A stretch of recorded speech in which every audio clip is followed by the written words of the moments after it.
Welcome to Wednesday's edition of the Regional News. Tens of thousands of students in southern Brazil have gone a month without seeing their classrooms after catastrophic floods submerged some schools and turned some into shelters, raising concerns about their mental health.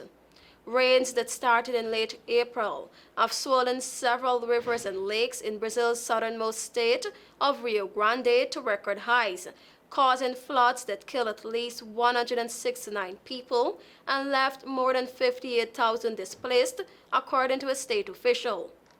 Quote unquote, to have the situation of flooding in our last year of school, plus to have lost our last year of elementary school to COVID-19, gave us a very bad feeling, said Sophia, a high school senior. Venezuela has revoked its invitation for the European Union to send election observers for a presidential contest in July. Elvis Amoroso, the head of the National Electoral Council, CNE, said on Tuesday. Earlier this month, the EU temporarily removed individual sanctions on Amoroso, a move which he rejected, saying all sanctions on Venezuela should be lifted. Shortly afterward, the government-controlled legislature approved a measure to ask the CNE to revoke the invitation for EU electoral observers. The Community of Latin America and Caribbean States, CELAC, and the Caribbean Community, CARICOM, a panel of experts from the United Nations, the African Union, and the Carter Center, among others, will attend as observers. The July vote is the first time in a decade the opposition, which boycotted the 2018 election, has participated in a presidential contest. President Nicolas Maduro of the Socialist ruling party is seeking his third term.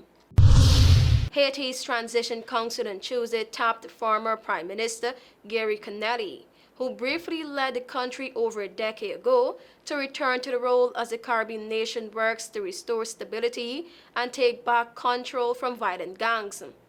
The Transition Council voted 6-1 to install Connelly as interim Prime Minister.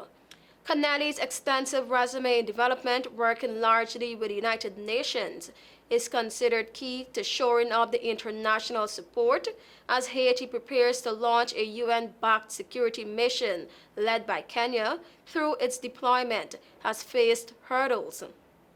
The Transition Council, which holds some presidential powers, and its head, Edgar LeBlanc, acting as a de facto president, are now tasked with holding elections before February 7, 2026, as laid out in Haiti's constitution.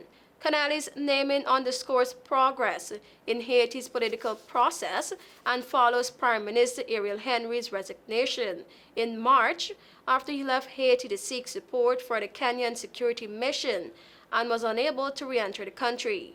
Thank you for watching. I am TIANA.